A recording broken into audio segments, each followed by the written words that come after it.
Was eben die Gegend da speziell macht, ist, dass das ein Bärengebiet ist. Das macht es in Finnland schon wesentlich einfacher, da zu reisen. Jetzt haben sie sogar noch 2 kühle Bier hergestellt. Das nehmen wir natürlich dankend an. Das war wirklich der ideale Zeitpunkt für so ein Kota.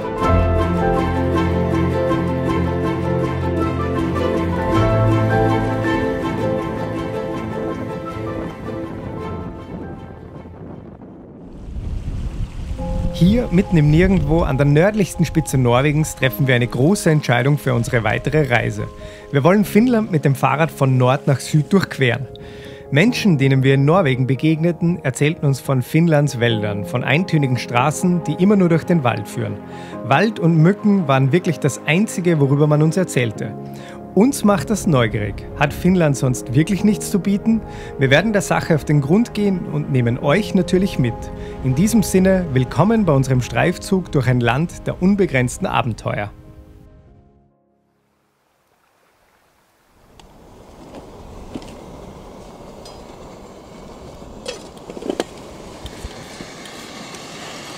Die erste Nacht in Finnland.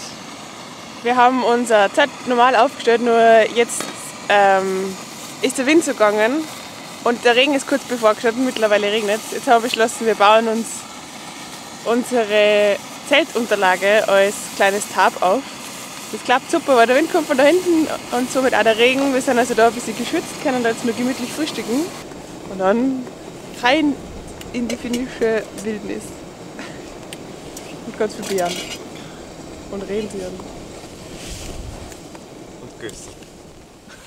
Und genau vor diesen Mücken oder eben Gelsen, wie wir sie in Österreich nennen, hat uns jeder gewarnt. Die vielen Seen Finnlands bieten die idealen Bedingungen für Mücken und im Sommer sind sie wohl eine echte Plage. Doch weil hier oben im Norden Finnlands Anfang September der Herbst bereits deutlich fortgeschritten ist, bekommen wir keine einzige Gelse zu Gesicht. Es ist schlicht und ergreifend schon so kalt. Na, da haben wir noch mal Glück gehabt. Und wie ist es eigentlich mit dem Wald? Zugegeben, den Wald in Finnland, den kann man nicht leugnen. Hier gibt es Bäume, so weit das Auge reicht. Aber manchmal halten diese Wälder eine Überraschung bereit. Heute ist unser zweiter Tag in Finnland. Und ja, so cool, jetzt ist Abend und wir haben auf der Karte gesehen, dass da Alavo sein müsste in der Region, wo wir gerade sind. Alavo ist so ein Lagerplatz. Das sind wie die Shelter in Dänemark, die zu 3 Seiten geschlossen sind und zu einer Seite offen. Und wir sind jetzt zu dem Punkt gefahren, wo einer hätte sein sollen. Und ja, da war keiner. Da sind wir auf einmal mitten in so einem Gelände gestanden, wo der Blockhaus steht und ganz viele andere kleine Hütten.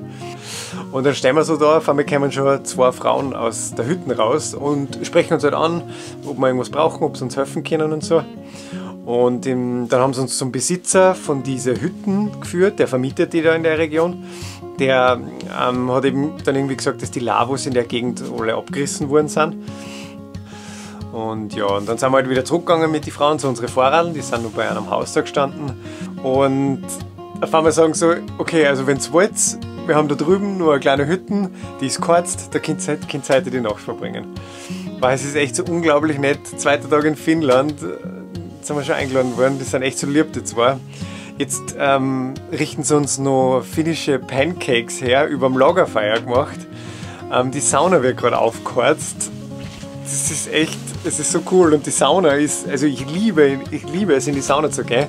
Und das ist jetzt so richtig traditionelle finnische Sauna. Also so Blockhütten, voll verrußt, verraucht drinnen. Genial, oder?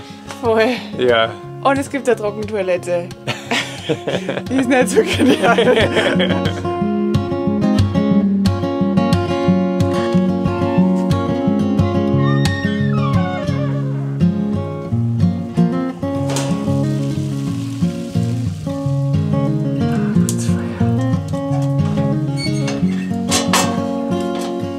Jetzt haben sie sogar noch 2 kühle Bier hergestellt mit dem Kommentar: It's a traditional Finnish sauna, you need the beer. No sauna without beer. Also jetzt zischen wir da mal rein in die heiße Stube.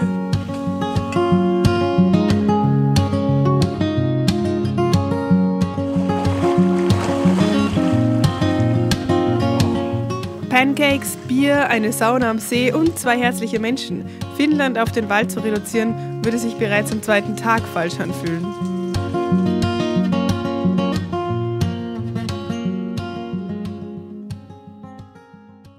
Wenn wir auf Radreisen sind, dann sind wir wirklich ständig auf öffentliches WLAN in Supermärkten angewiesen. Irgendwas Organisatorisches ist auf Reisen nämlich immer zu erledigen.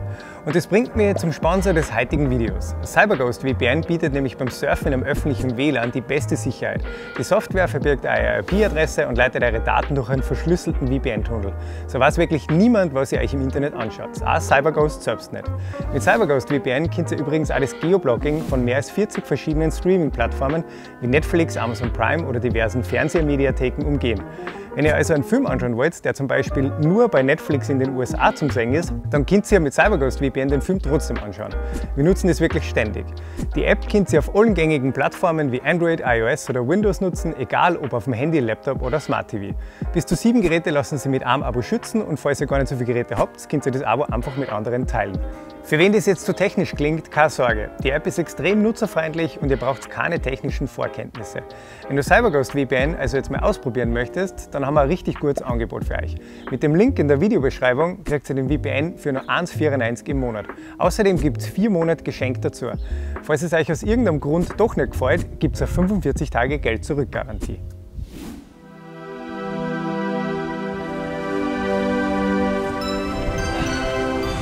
Jetzt haben wir uns von der Jonna und von der Heidi verabschiedet.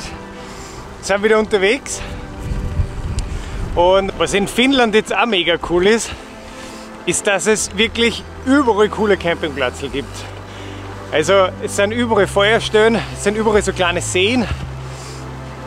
Also es ist schon einmal einfacher als wie in Norwegen. Bis jetzt. Also wir kennen noch nicht so viel von Finnland, aber in der Gegend ist es echt mega. Der Norden Finnlands ist sehr ruhig. Die Straßen sind oft leer, die Gegend ist extrem dünn besiedelt und tatsächlich sehen wir oft stundenlang nichts außer Wald und Seen. Zwischendrin erhaschen wir einen Blick auf einen Elch oder ein Rentier.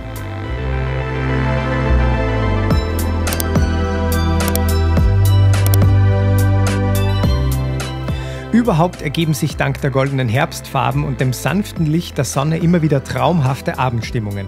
Immer öfter zögern wir die abendliche Schlafplatzsuche nach hinten hinaus, um die Abendsonne noch etwas länger beim Fahrradfahren genießen zu können.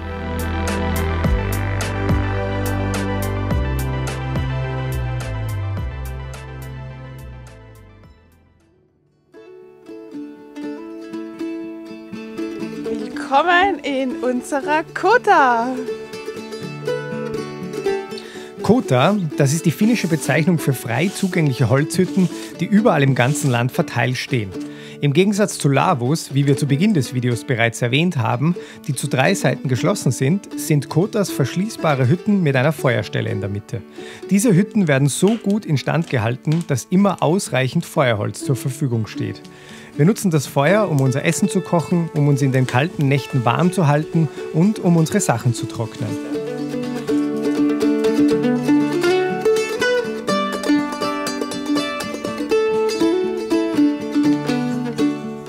Außerdem bieten sie die ideale Infrastruktur, um Brot im Lagerfeuer zu backen. Falls ihr das auch mal ausprobieren wollt, was wir euch wirklich schwer empfehlen können, findet ihr die Anleitung und das Rezept auf unserem Blog www.saddlestories.at oder auch als Videoanleitung hier auf YouTube.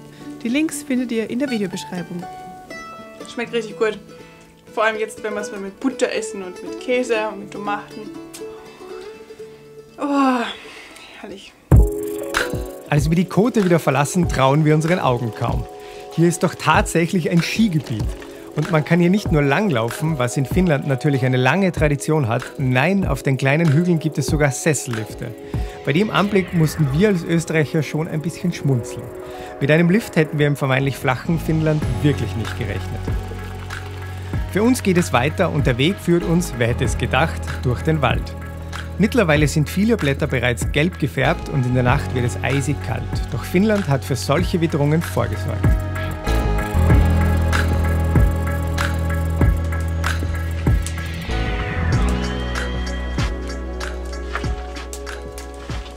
Wir sind mitten im Wald, wir sind 5 Kilometer einer Schotterstraße gefolgt. Wir sind jetzt neben einem See und dort haben wir schon wieder so richtig geniale Kota gefunden. Die ist ja ziemlich neu. Schaut ein bisschen anders aus als die letzte, in der wir waren. Und dann haben wir gestern wieder Brot gebacken, unser Essen am Feuer gemacht. Es ist genügend Feuerholz da, es ist sogar eine Toilette da.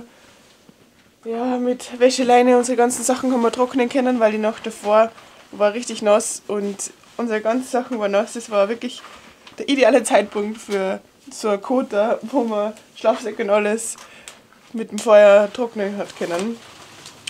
Oh, das macht es in Finnland schon wesentlich einfacher, im September bei Regen und wenigen Graden Rad zu reisen.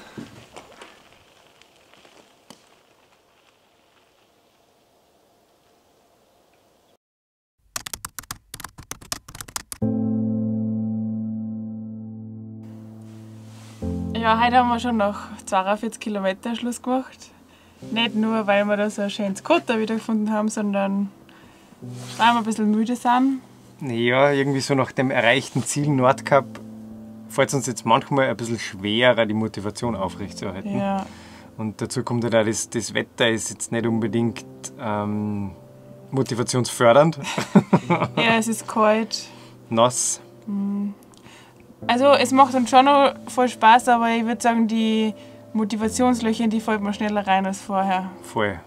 Ja, dann kommen aber wieder so Momente, zum Beispiel gestern waren wir in einem Ort und da haben wir uns wirklich überhaupt nicht mehr gefreut weiterfahren. Und dann sind wir da gesessen und dann habe ich wirklich das Handy rausgenommen und habe nach einem Hotel gesucht, weil ich mir gedacht habe, ich will jetzt einfach nur ins Bett und relaxen. Und dann haben wir beschlossen, ich meine gut, die Preise waren dann so hoch, dass es nicht in Frage gekommen ist. Und dann sind wir weitergefahren und es hat sich dann so ausgezahlt. Wir sind dann nämlich nur wirklich weit gefahren und haben dann die coolste Hütte gefunden, also die coolste Kota. Und also die gestrige eben. Und ja, das sind dann wieder die Momente, wo es echt voll Spaß macht und wo man da motiviert ist. Ja, voll. Ja. Voll.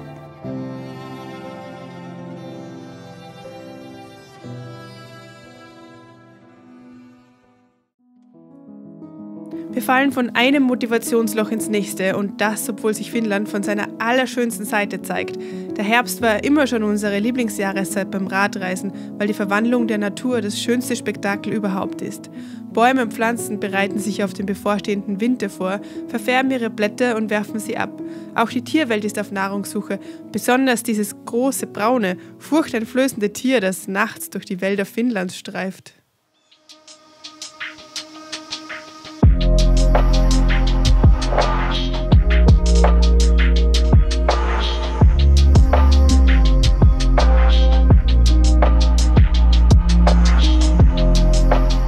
Die letzte Nacht haben wir mitten im Wald gecampt. War gar nicht so leicht gestern einen Platz zu finden. Es ist dann relativ spät schon gewesen, es ist dann schon dunkel geworden. Und was eben die Gegend da speziell macht, ist, dass das ein Bärengebiet ist. Das sind jetzt so 80 Kilometer westlich von Kuusamo. Und Kuusamo, das liegt fast an der Grenze zu Russland. Und die Grenze zwischen Russland und Finnland runter ist Bärengebiet. Also es gibt relativ viele Bären. Und ja, was halt wichtig im Bärengebiet ist, dass man, wenn man sein Essen zubereitet, dass man das entfernt vom Zelt macht, dass eben die Gerüche nicht direkt am Zelt dann sind. Und was auch wichtig ist, ist, dass man das ganze Essen, was man dabei hat, die Toilettsachen, dass man das alles zusammenpackt und auch wegbringt vom Zelt und dann auf einem Baum aufhängt. Das ist so die sicherste Variante, dass die Sachen eben weg sind vom Zelt, dass ein Bären, wenn es ihn anlockt, dass er nicht direkt zum Zelt kommt, sondern halt irgendwo weiter weg die Sachen riecht, aber auch nicht erreicht dann.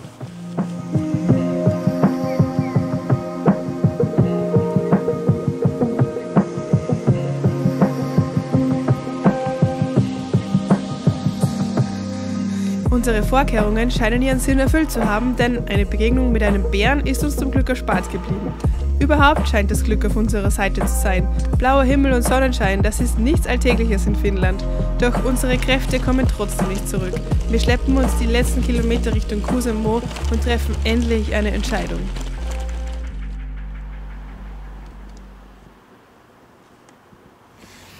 Wir sind jetzt in Kusamo und machen eine Woche lang Pause. Es ist uns die letzten Tage echt so nicht mehr so gut gegangen. Also wir waren einfach erschöpft und kalt war es. Wir haben irgendwie keine Motivation mehr gehabt. Wir haben dringend eine Pause gebraucht oder brauchen dringend eine Pause. Von der wir schon seit dem Nord gehabt träumen. Jetzt ist der Punkt gekommen, wo wir gesagt haben, Jetzt reicht's. jetzt ist einmal Schluss für Wochen und jetzt haben wir uns da in Kusamo niedergelassen. Ja. Und es taugt uns voll. Ja, also Kusamo selber, was wir bisher gesehen haben, ist nicht so schön, aber rundherum und vor allem, wo unsere Unterkunft ist, Ja. boah, das ist echt. Ist Richtig echt, schön. ja, ist voll cool. Und die Herbstfarben da direkt am See, es tut alles so ein bisschen Gold glitzern und ja, haben wir gut gemacht. Haben uns würde auch einen guten sagen. Ort ausgesucht. Und jetzt werden wir ein bisschen Videos schneiden und uns entspannen, gut essen vor allem, viel essen, damit wir dann in einer Woche wieder fit sind. Yes. Gut erholt und dann Richtung Helsinki starten. Die letzte Etappe vor der Winterpause.